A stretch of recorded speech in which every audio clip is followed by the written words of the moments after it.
den rechten.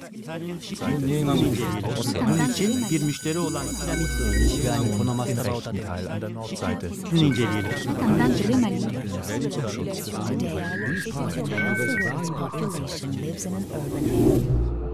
Moving forward. We just have a few minutes left, 5 to 10 minutes, depending on what the organizers will decide. Maybe a bit more. After all, if everyone wants to keep talking, we won't prevent them unless otherwise specified. There's still a tweet to process, but we'll give the floor to people who are actually here. Please introduce yourself. I'm Ludovic Bulocco from sustainablemobility.com. Is that a blog? It's a website, yes. It's a multimodal information portal, mind you. I have two comments and then a question. My first comment is that twice over you claimed that people buy more fuel-efficient cars, including diesel, but there's a survey by a consumer organization that says that it's a lie that car makers peddle, that people think that they will consume less when they buy diesel cars, that they will be cheaper. But that's false, because if you drive less than 10,000 miles per year, it's not cheaper. And I hope that people don't drive that much, because if you look at the emissions, polluting emissions, that's a bad thing. And when people think that they buy a car that's more fuel efficient, there's a rebound effect, similar to people who go on a diet. If you've eaten just a salad, well, you think that you can have dessert. Well, no. If you buy a more fuel efficient car, that doesn't give you a blank check to drive more. That if you look at the mileage traveled, there's not necessarily that effort, but that effect. But you can see that in the INSEE statistical surveys, and that's the same thing that car makers are saying. So there's a perverse effect, thinking that you can drive more because your car is more fuel efficient, so it pollutes less, it consumes less, so your budget will be the same, but you can travel more. And as Francis Beaucire did, there was a survey that was published a few months or weeks ago by UFC. It's the same as you said today. A third or a quarter of people work close to home, but you said it was 10 kilometers. But in the example of Zimbabwe, Epworth, if I understood right, is 10 kilometers away from Harare, and 70% of people from Epworth never go to Harare, which is only 10 kilometers away. So it may seem short, but it's also very long. And one of the speakers said that, oh, can you imagine, they just walk 3 kilometers per day, and 10 kilometers is 3 times that. It all depends on the context, I agree. But what I'm driving at is that we live in a system where for distances that are difficult to walk, well, people tend to think, well, it's easy to drive there.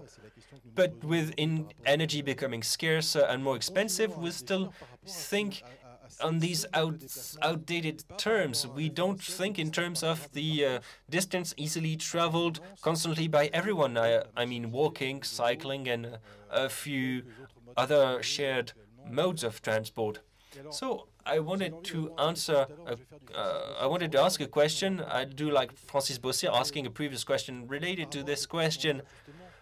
People are constantly alienated by the fact that we need to use motorized modes of transport, rail, train, bus, but mostly the car, because people think that without cars you can't do anything. It was said in the preliminary report to this forum, but you can see that in Zimbabwe, having a car is not one of the possibilities for most of the population, so they invent alternative solutions. However, as was said in one of the previous presentations, if people can't move around, they'll buy a car, or I'll buy a car to move around. But then, how to teach people about alternative mobility, but everyone is taking a driving exam, and we're ready to spend 1,000 or 2,000 euros on learning how to drive. Well, maybe we could spend a few hundred, 400 to 800 euros to learn how to use alternative modes of transport, because right now there are a number of organizations that do exactly that. Alternative mobility education. And that's why, well, Bernard Salem was saying that we need to subsidize the transport services, not just infrastructure. Well, the question now is maybe we can subsidize mobility training, similar to what the job placement agencies are doing for driving licenses. Maybe another question here. Thank you. I'm Olivier Klein from the Transport Economics Lab.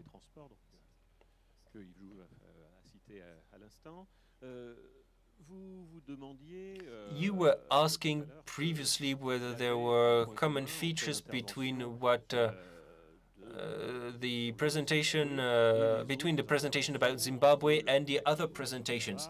So what you can see there and what you can see here. There may be one common feature, which is that our forum today doesn't really have an object.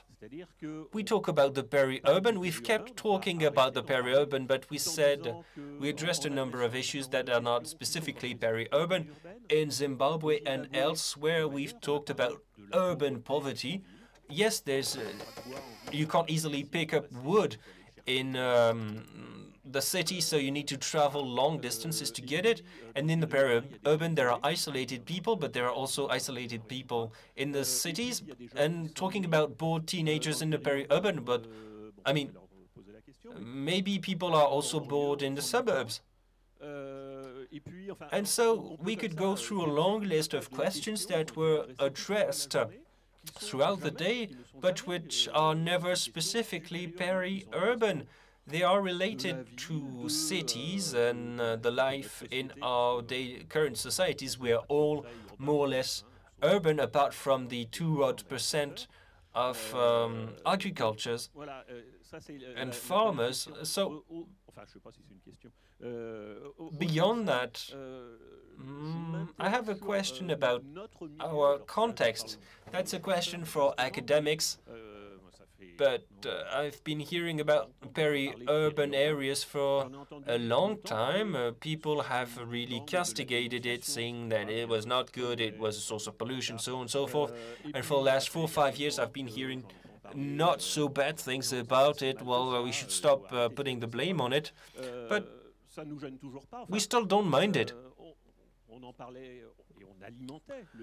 We added to the discourse saying that peri-urban dwellers traveled longer distances and they didn't have to cope with local pollution as much as urbanites. Well, things are changing. I mean, it's good that things are changing. I mean, only stupid people never change their minds. But I was wondering whether similar to the inhabitants of Epworth, we would need to learn how to invent new things, maybe to do away with a category which is not necessarily relevant. I mean, that's just my question, or at least my comment. According to you, the category is not necessarily relevant, but the questions were not necessarily poorly framed. Well, regarding the question about sustainability of peri-urban mobility, well, if we can't define what peri-urban means, it's difficult to answer the question. Amongst the academics who have devoted part of their lives defining the peri-urban, does someone want to answer? Okay, there.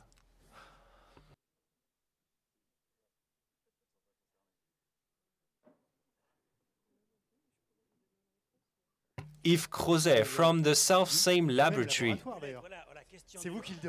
You're even here's manager. No, I'm no longer the director. I was the director for 11 years and then they kicked me out. Just the answer from our laboratory, we know we can precisely answer what the question that Francis asked, the thresholds at which the peri-urban becomes unsustainable. Asking the question of sustainability is the last opportunity that we have to stigmatize the peri-urban.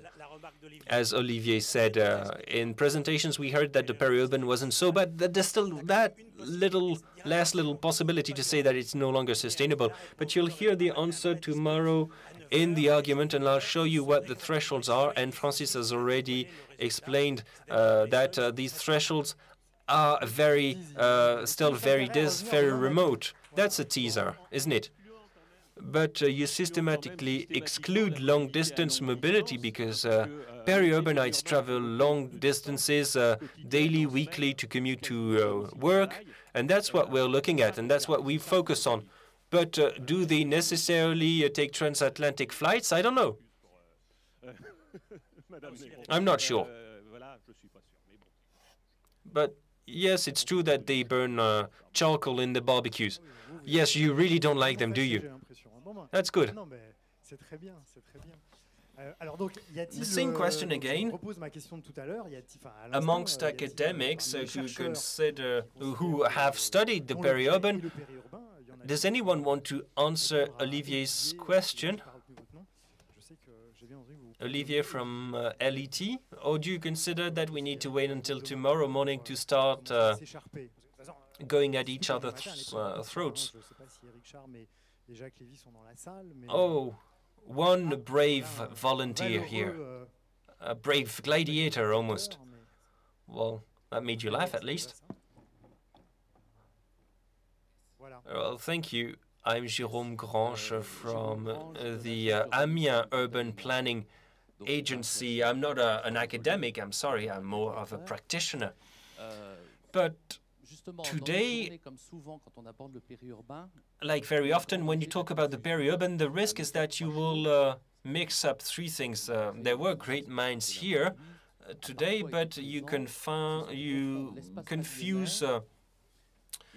single detached houses area, urban sprawl, and the peri-urban. As an urbanist, for me, the peri-urban is an area without services.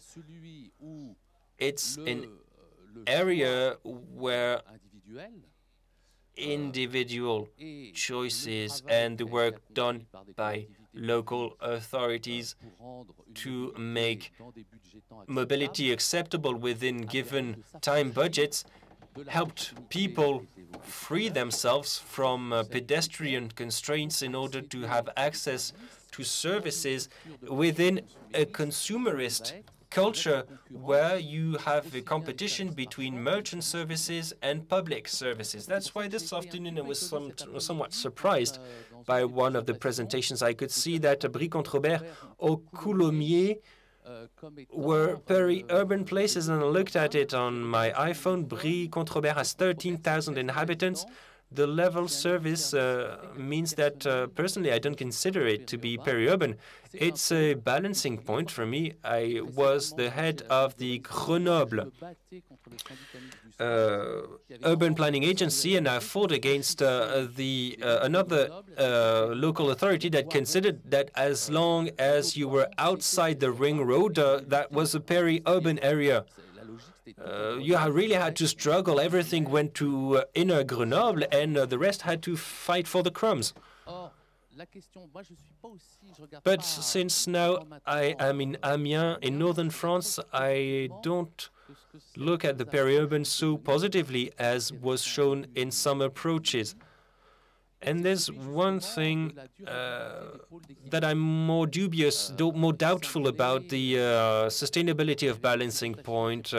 There were positive things about more shops being opened and new jobs being relocated. But if you look at realities, for the greater Amiens, in Amiens, you have 155,000 people, and in the urban areas, there are 4 centers of attraction of over 5,000 people. Now, all national public services, municipalities are 5,000 to 10,000 people, but courts closed down. The hospital is being closed, and other services will be closed down because they want to streamline public services.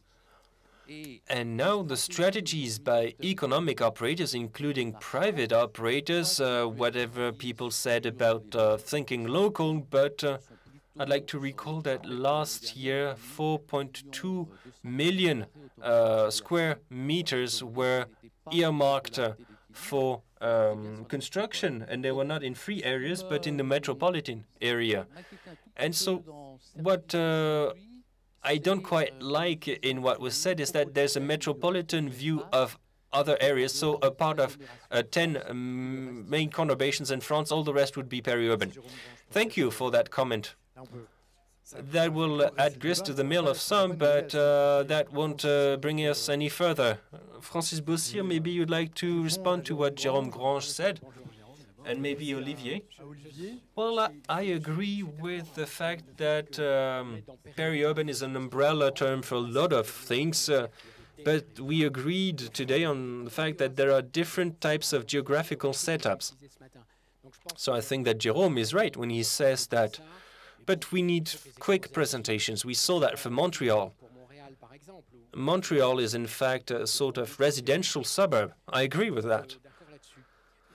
Regarding the issues of small cities, which are major aspects on the outskirts of big conurbations, you were talking about Coulommiers and Brie-Comte-Robert. I won't talk about Brie-Comte-Robert, but Coulommiers is a small town. And in the presentation that was made about young people from Coulommiers, whether they know what a big city looks like, well, those who go to university don't. But anyway, still, the findings of the survey are valid, but personally, I wouldn't classify Coulommiers as peri-urban. It's the far outskirts of Paris, which is a fuzzy term, but it's a good thing that it's so fuzzy. And that sort of peri-urban fabric has central centers of local centers of attraction, and that's why the average commute mileage for people working in the peri-urban is 4 kilometers, because there are these small centers of attraction. And Coulommiers is in a is somewhere in between. But anyway, Olivier Klein said that it was no longer necessary to wrap our heads around these problems. But we spent the whole day trying to generalize the peri-urban lifestyle, but with increasing complexification, the peri-urban looks like other types of geography. We may ask how it's going on the outskirts or in the suburbs, which is not the same as the outskirts, or the peripheral districts in central cities. We could have really broken it down more finely. And so the peri-urban exists on its own merits, and I mean, it becoming so mainstream is the outcome of 40 years of urbanization. It's high time we realized it happened. Yves Klein, are you happy with that answer?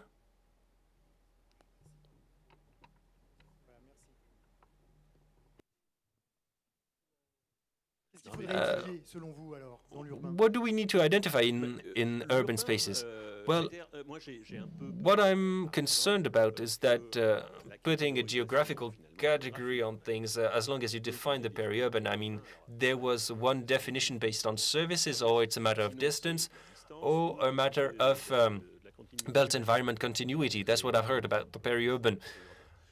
But all that might brush a number of things under the carpet, things that were discussed in the presentations, issues of income disparity, social gaps. There are poor people in the peri-urban, in the suburbs, and I'm not sure that the availability of services is just a matter of geographical availability of services.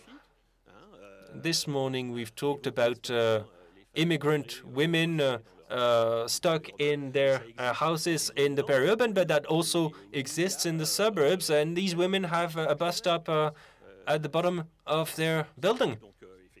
But you need really to define what you're studying. However, you don't necessarily need to put geographical labels on them that way. And anyway, there are a lot of people who are looking at urban spaces without necessarily referring to the peri-urban. That's also true. Are there any further questions, requests for the floor? That will be the very last question. Please keep it short. I'll take the microphone. Olivier, thank you.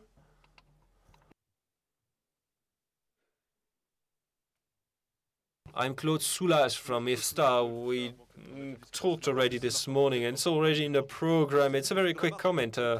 After what Mr. Amsalem said about issues of infrastructure and service, he said that maybe we could save money by paying taxis. Well, first of all, I'll talk about a user. I'm familiar with TER taxis in the central region of France. I use them, but it's fairly rigid because you need to book them a couple of days in advance. And it's very interesting for me because I pay €2, and SNCF sometimes pays 40 euros, and it works well because it's limited to a small number of people, and I think that this type of on-demand transport can be used for social reasons. But maybe we can invent cheaper, more massified solutions. For instance, having people cycle to stations and keeping taxis for people who really need them. That may be more costly than infrastructure, because in France people say that infrastructure costs 1 billion, but it lasts 100 years. But you need to look at the operating costs. If you only have 2 drivers to transport for collective taxis, drivers for only a couple of people, that will be very costly. And here I was talking about taxis. Collective taxis are a different kettle of fish.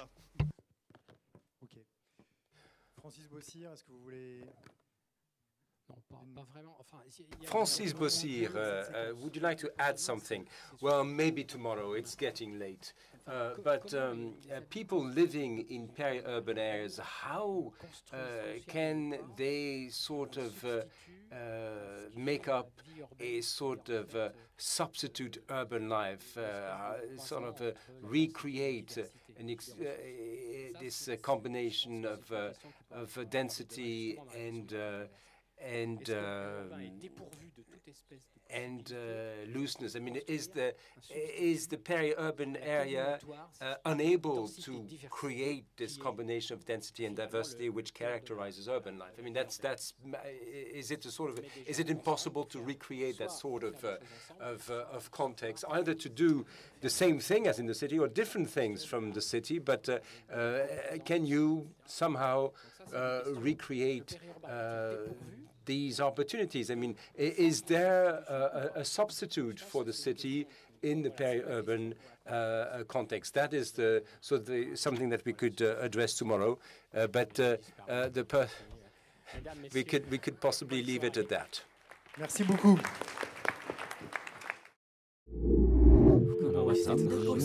Den Rechten.